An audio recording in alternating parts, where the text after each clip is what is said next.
เรื่องเฮือนสาวเทืองเนาะพี่น้องเนาะสิดำเนินการต่อหรือบ่เดี๋ยวอันเอาแบบนี้ซะพี่น้องให้เบาให้ว่าอัน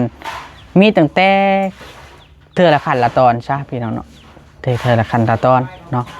เพราะว่าเรื่องวุ่นวายต่างๆนะการคุยกันมื้อนี้ก็ถือว่าจบลงด้วยดีพี่น้องเนาะเพราะว่าเบาลินี่ไปนั่งรับฟังน้ำเพิ่นเพราะว่าเบาลิบ่ได้ว่าง่ายซะเฮาเป็นทีมงานเฮาเป็นทีมงานแล้วเฮาก็ไปนั่งรับฟังน้ำหมู่น้ำคู่ไอ้น้องรับฟังแล้วก็ถ้ามีคำเห็นเฮาก็ประกอบให้เพิ่นแต่ว่าเฮาน่ะบ่ได้รับมอบหมายจากอันทางด้านผู้ใหญ่เพิ่นเนาะเพราะว่าเฮาก็บ่ได้เคยคุยกับผู้ใหญ่เพิ่นนะแต่ว่าเฮาก็เลยได้ไปนั่งรับฟังน้ำหมู่คู่ทีมงานไปให้กำลังใจกันอีหยังมันผิดมันถูกก็อันนั้นแต่ว่ามันก็จบไปด้วยดีในขั้นตอนนั้นเนาะพี่น้องเนาะเบาลี่สิบ่ออกคลิปบ่เฮ็ดคลิปเว้านั่นนี่หลายพี่น้องเฮ็ดคลิปหลายมันแฮงผลกระทบเนาะผลกระทบหลายตื้มเนาะผลกระทบทั้งนั้นทั้งนี้เพราะว่าเรื่องราวต่างๆมันก็เกิดขึ้นจากการเข้าใจผิดกันแล้วกันเรื่องราวต่างๆมันเกิดขึ้นจากบุคคลใดบุคคลหนึ่งมันไม่ได้ค่อยเกี่ยวกับเฮาวันใดเอามื้อนี้เนาะFC ถามหาเบาลิหลายพี่น้องเนาะว่าเบาลิไปซ้ายบ่เห็นลงคลิปอ่ะนะก็เหตุผลก็คือเบาลิน่ะเมียเบาลิบ่สบายเนาะก็เลยได้พาลงใต้พี่น้องลงหาพ่อเฒ่าแม่เฒ่าพุ่นละไปเบิ่งนำกันว่ามันเป็นจังได๋นะไป 2-3 วันก็กลับมาโอ้ค่าใช้จ่ายสูงพี่น้องเนาะเบิดเงินเบิดคำแล้วจังมาเบาลิก็ได้เหตุอะไรมันโซพี่น้องเนาะโซมันเจ็บป่วยหลังจากซื้อรถปึ๊บกับเบิดเงินคู่ใบเลยเด้ซื้อรถก็ได้แล้วมันเจ็บโซ่ใช่อีกเดี๋ยวนี้ลูกกับไข่อยู่พี่น้องเอ๋ยเนาะโอ้ลำบากเลยตอนนี้นะพี่น้องเอ๋ยเนาะเอ้ามาฟังเรื่องเพื่อนชาวเทืองกันต่อพี่น้อง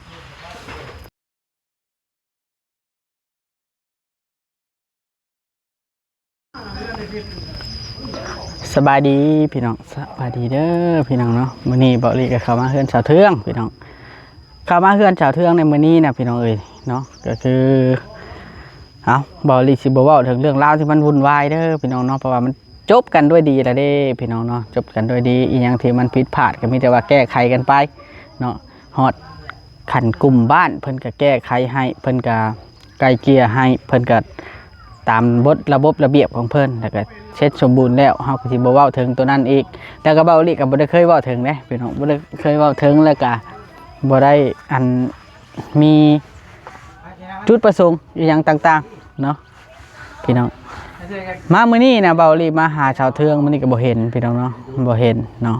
เฮาสิมาบอกชาวเทืองเรื่องต่างๆเนาะแล้วเฮาสิปรึกษาผู้หลักผู้ใหญ่อีกทีนึงเพราะว่าการที่เฮาช่วยเหลือคนช่วยเหลือผู้ทุกข์ยากนี่เบาลีได้คุยกับทางผู้หลักผู้ใหญ่ทางด้านกลุ่มเพิ่นแล้วว่า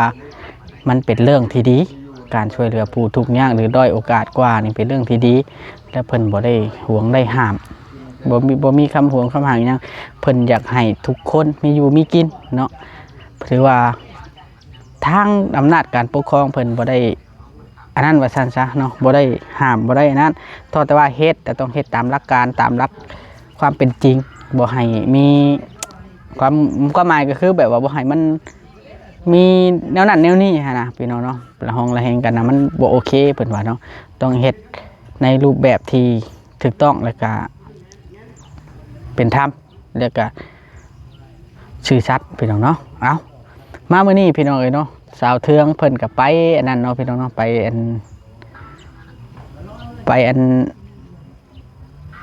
โลการับจ้างรับหน้ารับจ้างนี่แหละก็อยู่ตั้งแต่ลุงเพิ่นฝนตกมากระท่วมเบิดแถวนี่พี่น้องเนาะเมื่อวานนี่เนาะอันเบาลิได้โทรแคนเซิลอันดินบอก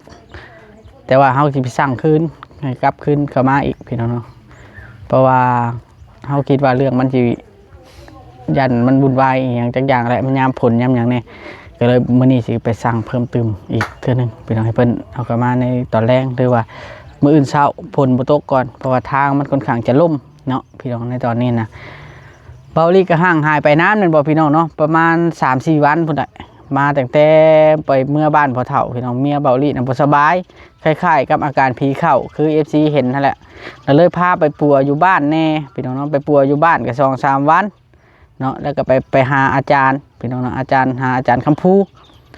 ให้เพิ่นผูกข้อต่อแขนให้แล้วก็อีก2 อาทิตย์เบาลี่ก็สิได้ลงไปหาเพิ่นอีกเนาะ ที่มาเฮ็ดสิอันว่าง่ายๆซะถึงเพิ่นอยู่ไกลแต่ว่าถือว่าเพิ่นเป็นของแท้ก็ว่าได้เป็นของแท้แหละเนาะในภาคใต้นะถือว่าเพิ่นเป็นของแท้แล้วในนาทีนี้นะเนาะก็เลยไปหาเพิ่นพี่น้องเงินคำกำแก้วก็ลอยรอเบิดไปพี่น้องเนาะเริ่มสิทุกข์สิยากแล้วเบาหลีนี่เพราะว่าเฮาก็ไปซื้อรถซื้อล่างมาก็เจอเรื่องมรสุมแบบนี้เลยใช้เงินบ่ต่ำกว่า4-5 ล้านใช้เงินบ่ต่ำกว่า4-5-6-7 ล้านแล้วแบบนี้ก็ได้นะพี่น้องเนาะก็เลยอันเป็นนั่นมาที่เถอะพี่น้องเลยเนาะเบาหลีก็ต้องการแค่กำลังใจเด้อพี่น้องจาก FC เนาะเบาหลีก็ได้สิกิ้งใส่สิยิบสิยืมใส่แหละยืมอ้ายยืมน้องใส่เงินคำกับแก้วก็มันเจ็บมันโซ่เลยเด้พี่น้องพอมาเฮือนบัดลูกก็ไข่ล้านก็ไข่โอ้ยจะเป็นมาลุ่มมาต้วยยามมันเจ็บมันเป็นเนาะพี่น้องลำบากอะไรส่วนนึงจนที่บ่ได้นั่นพระจ้อยบ่ล่ะเบาหลีเนาะคอหุดไปแล้วพี่น้องเนาะโอ้ยเอามามื้อนี้กับพี่น้องเนาะยังคิดได้เฮาต้องปรึกษาเบิ่งผู้หลักผู้ใหญ่เพิ่นก่อนบัดนี้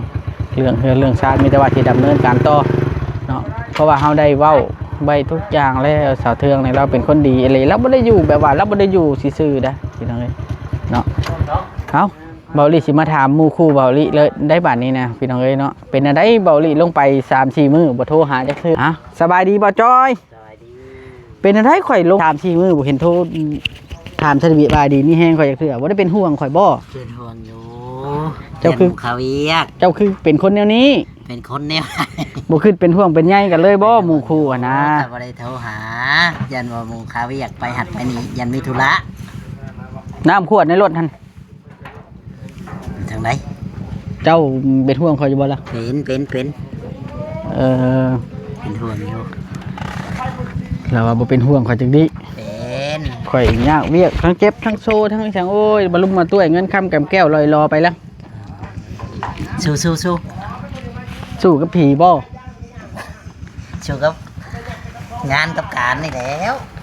งานการเนี่ยได้ปัวกับปัวเรื่องผีเข้ามันบ่แม่นเรื่องอื่นๆได้บ่จ้อยเอ้ยเดี๋ยวนี้น่ะก็อย่างนั้นน่ะถามพ่อแพทย์ดีกว่าเป็นอะไรจังบ่เป็นห่วงเป็นใยกันจังดิสบายดีเป็นได้คือบ่เป็นห่วงเป็นใยกันจังดิสบายดีฮะเป็นห่วงแล้วเห็นโทรจอบโทรยังกันไปเท่าใดมื้อโทรหาอยู่เป็นไหนโอ้ยเป็นห่วงกันจังดิบ่เดินทางกลับเจ้าอ่ะแล้วค่อยคุยกันว่ะคนน่ะได้บ่เป็นห่วงคนหมู่ตัวเองเกิดได้ใหญ่มานำกันบ่เป็นห่วงกันพี่น้องบ่ได้แบบนี้เป็นห่วงเป็นได้เอ้าโดลำบากแล้วลำบากชุดเลยช่วงนี้ลูกก็ไข้เมียบ่สบายเรื่องมาลุ่มมาต้วยลานก็ไข้ออกตุ่มก็มาได้พุ่นก็อีก2 อาทิตย์สิได้ลงใต้อีกลงเดินทางไป400 กว่ากิโลอีกไปกลับก็800ปลายถือว่าจะได้กลับลงอีกอยู่อีก2 อาทิตย์บอกดีสิลงไปอีกว่าเขาต้องไปปูกันให้ถึงที่ชุดสีล่มหายตายจากกันก็ให้มันชุดก่อนถือว่าไปบ่อนชุดช้าบัดนี้ไปหาอาจารย์ดังที่ชุดอาจารย์คำพูให้เพิ่นจัดการให้เนี่ยถือว่าดังแหละโนหนึ่งของลาวแหละตอนนี้แม่ชายอาจารย์ชาคำแดงโดยใช้ละผ่านบุคคลเพิ่นผ่านบุคคลเพิ่นนั่นได้ขนาดนี้ได้ผูกเส้นเดียวนี่แล้วนี่เพิ่นแนะนำให้เฮ็ดหลายอันภารกิจทั้งนี้ก็ยังบ่จบก็เลยขึ้นมาก่อนต้องการไว้เนาะเฮ็ดหลายอันหลายอย่างทุกทางสู้ๆแล้วเบาหลีเอ้ยแนวใดก็ได้สู้กับยังเรากับผีบ่สู้กับผียอมดีพอแพทย์ไอ้ยอมแฮงกับผีนี่ยอมบ่ได้ตราบใดที่ว่าเฮายังนั้นเฮาต้องสู้ค่อยถือว่าลำบากกว่าหมู่เลยตอนนี้นะลำบากกว่าหมู่เอ้าสิไปใช้นะลุงจะไปใช้ไปซื้อน้ำแข็งมานี่ก่อนมาสัมภาษณ์จบคลิปก่อนนี่มะยังไม่ได้จบคลิปนี่ไม่ต้องให้เขากินดอกไปใช้บอกว่าไปไหนจ้ะมาเห็นบ่เดี๋ยวสบายดีได้เลยสบายดีขึ้นนี่เป็นไงมาฝ่าเพื่อนให้น้องป่ะแม่น้องไปดำหน้าเขาเมื่อวานไปทางลูกก้าทางดำหน้าวันนี้ว่าจะไปซ้ำอีกบริษัทยังมีให้หน้าหกให้หกให้ก็น่าจะให้ใหญ่นี่แหละคันว่าให้นอนนี่มาแล้วป่านนี้มันบอกว่าประมาณครึ่งวันว่ะแล้ว อืม เมื่อวานนี่ไปหลายคนวานนี่เนี่ยเหลือแต่เด็กน้อย2คนน่ะอยู่นี่ บ่ได้อยู่จักมื้อเนาะ แม่น วันนั้นเราก็ไป2มื้ออยู่นี่แหละ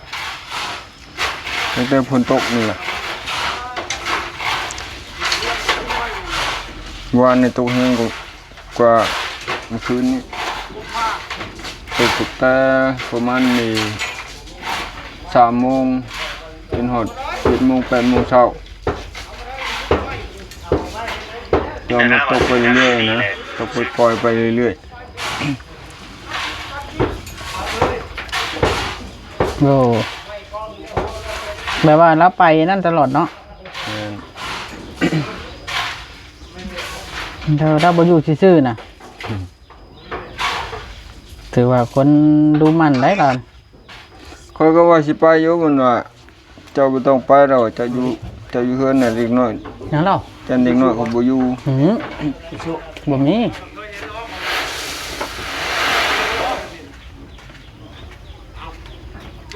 วันนี้ไป3 คนวันนี้บางน้อยบางใหญ่ไปเบิดเหลือเด็กน้อย2 คนคอยอยู่ดูแลเขาคอยก็ว่าสิไปนั่นแหละ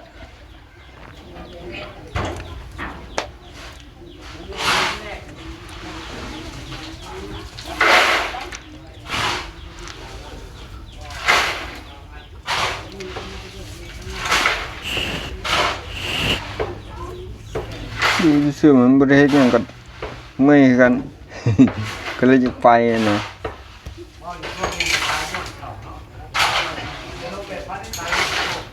อืม คนเคยเฮ็ดเวียกเฮ็ดงาน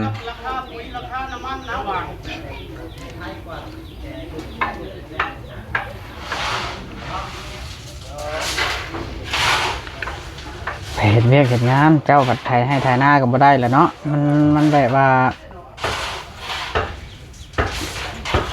บ่นั่นแล้วเนาะ แม่นบาลัยมันไม่ค่อยดีล่ะ เลย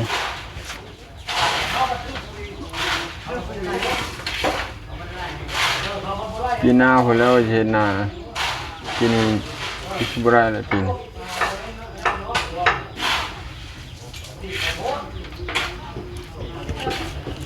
ทุนก็บ่หลายแน่ทุนก็บ่มีน้ำมันก็แพง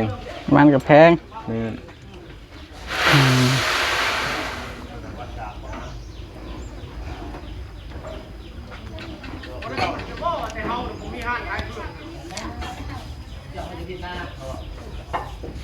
ปีกายเฮ็ดนาของเขาปีกาย ได้อยู่บ่ ฮะ ได้เงินอยู่บ่ ไอ้ได้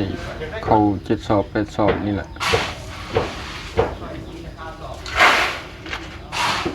น้ำมันสองตุ๊บ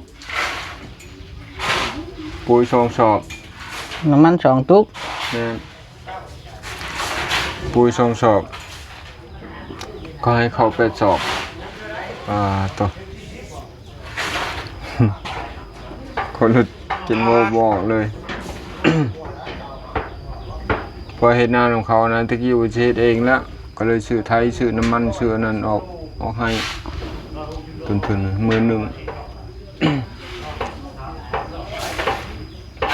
บัดนี้เพิ่นเปลี่ยนแผนบัดนี้ว่า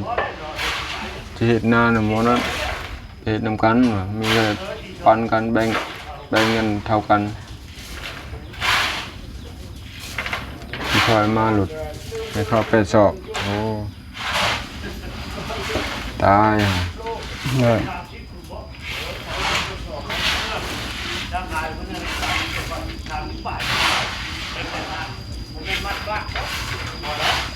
อย่ามันว่ะปีนี้ก็มันผิดแหละต่อไปล่ะยาบัดนี้เฮ็ดเองจะหาเฮ็ดเองบัดนี้คั นานบ่ จะหาเฮ็ดเอง โอ้ ได้น้อยได้หลายสำหรับยามันเอาเฮ็ดเองเลย แบบเพื่อนชาญนี่เจ้าเคยเฮ็ดอยู่บ่ ฮะ เพื่อนชาญร้านแป้นเจ้าเคยเฮ็ดอยู่บ่ ฮู้ได้ แบบว่าบ่เคยเฮ็ดบ่ บ่ แบบเป็นช่างไปหยังบ่เคย ฮะไปก็เฮ็ดงานอย่างอื่นบ่เคยเฮ็ดไผนี่ไผเฮือนไผศาล อืม ข้าวหน่อยเฮือนเล็กๆน้อยๆคือทำนี่น่ะเคยเฮ็ดอยู่แบบนี้ ท การเฮ็ดหลังน้อยๆนะบ่ แม่นพวกไม้พวกอยู่แบบชั่วคราวนี่ครับ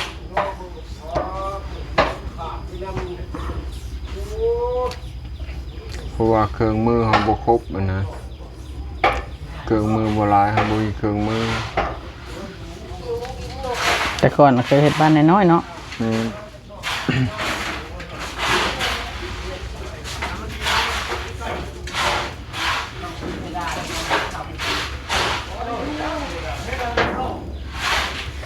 อืม ตะกี้นี่ตอนอยู่ไอ้ดินเขาในเช้าตอนนั้นอยู่ในบ้านนั่นหลังใหญ่กว่านี้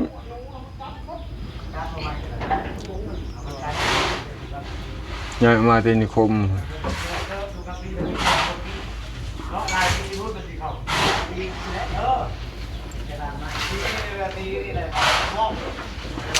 น้องอยู่ เด็กน้อยเด็กน้อยก็ไปบ่ เด็กน้อยเขาไปเลินเขาบ่ได้ไปมื้อนี้บ่ได้ไปจักคนเลย ผู้ มื้อนี้ ผู้ใหญ่ก็บ่ได้ไปบ่ ใหญ่ก็บ่ได้ไป วานนี่เด้ วานนี้ไปเมื่อวานนี่ มื้อนี้มันน่าสิแล้วบ่ จังว่า นี่เที่ยงว่าประมาณครึ่งวันว่ามื้อนี้นี่จะแล้วปัจจุบันมันยังให้หน้าหกให้ อืม หกให้นี่จักให้น้อยจักให้ใหญ่คันคนโบราณมันก็ชนะแล้วอีกแล้ว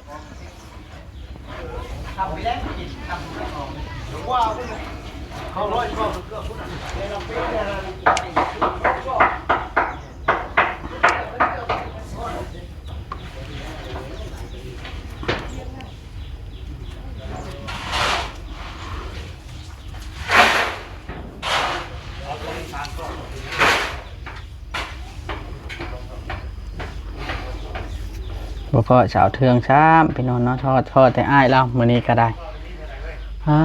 ติดโตพี่น้องเด้อเนาะรอดิสิโทรถามอันนั้นก่อนโทรถามเสาก่อนโทรถามนี่เลยพี่น้องเนาะเสาอันนั้น เขาสตอนะบ่ แม่นเดี๋ยวแลกสิแล่นเข้าไปเบิ่งเสากันว่าเสาได้หรือบ่หรือว่ายังบ่ได้นะ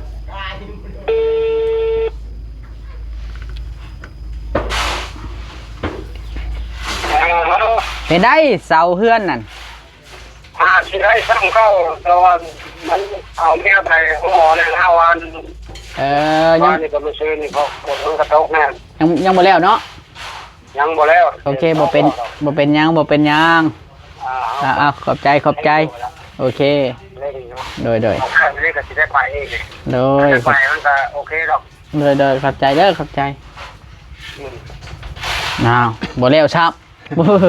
บ่เป็นหยังเนาะมันยามฝนเนาะเอาให้เขาหาไปเรื่อยๆเพราะว่าเสา12ต้นมันหาบ่ง่ายคือว่าแหละ คือว่าแล้วมัน หาไม้ปอดไม้ตันมันบ่ธรรมดาเด้อเพราะว่าเฮาอยากได้ง่ายยาวเด้อเฮาอยากได้3เมตรปลาย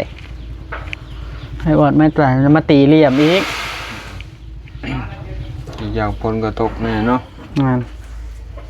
ไม่ได้ฝนตกวันนี้บ่ได้ซะคือเมื่อวานเนี่ย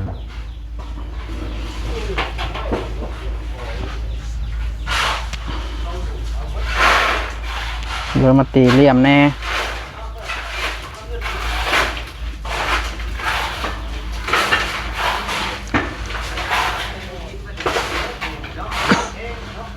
บ้านนั้นแล้วก็บอกอยู่สอนเนี่ยว่าต้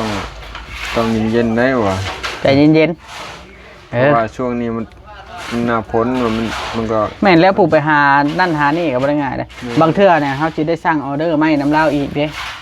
ออเดอร์ไม้แบบพวกไม้ยาวๆอย่างนะเขาอยากได้ไม้ตรงเลย มันเลยสิครับฟังเบิ่งพี่น้องเนาะเฮ็ดเฮือนกับเขาจะเฮ็ดหลังใหญ่ทำวางแผนบ่หรือว่าบ่วางแผนบ่เพราะว่าหน้าดินของเรามันแคบแฮงว่าง่ายคันสมมุติว่าเฮ็ดเอาแผนเก่านี่ขอย่านมันเต็มเดินอันนี้แล้วมันสายคามสิตกใส่เฮือนหมู่ซ้ำเนาะเพราะว่าดินเจ้ามันจำกัดเด้ดินน้องเจ้านะมันก็ค่อนข้างจะจำกัดใดพี่น้องดินจำกัดนี่มันเฮ็ดยากเวลา โหดพี่เลย โดยเวลาใส่ค่าตกใส่เฮือนหมู่แล้วนี่มันลำบากได้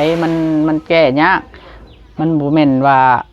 อันนั้นมันผิดกันบ่แม่นตรงนี้อื่นนะเนาะลุง เอ้า มันคือในเมืองนี่เนาะ โดย ในเมืองเขาเฮ็ดหลังคาเขาบ่ได้เฮ็ดนั่นได้เขาเฮ็ดกระโจกกระเจกไว้แล้วก็แล้วเนาะมันพื้นที่มันแคบเด้ในเมืองเอาโอเควันนี้จังใดกะอยู่ดีไม่แห้งก่อนสิขอโตวก่อน สบายดี สบายดีรอรุ่นกันเด้อพี่น้องเนาะว่าเพื่อนเสาเทืองสิอันดำเนินการต่อหรือบ่หรือว่าจังใดก็ตามน้องพี่น้องเนาะดำเนินการต่อแบบใดขั้นตอนแบบใดเฮาก็พังเบิกไปเรื่อยๆให้พังเบาอีหลิเนาะพังเบาอีหลิเป็นหลักเลยว่ามันสิเป็นจังใดในต่อไปนะโอเคบัดสบายดีเด้อ สบายดี ขอบคุณผู้รักผู้ใหญ่เบิดทุกท่านที่ช่วยเหลือและก็ถามหาเบาอีหลิเนาะ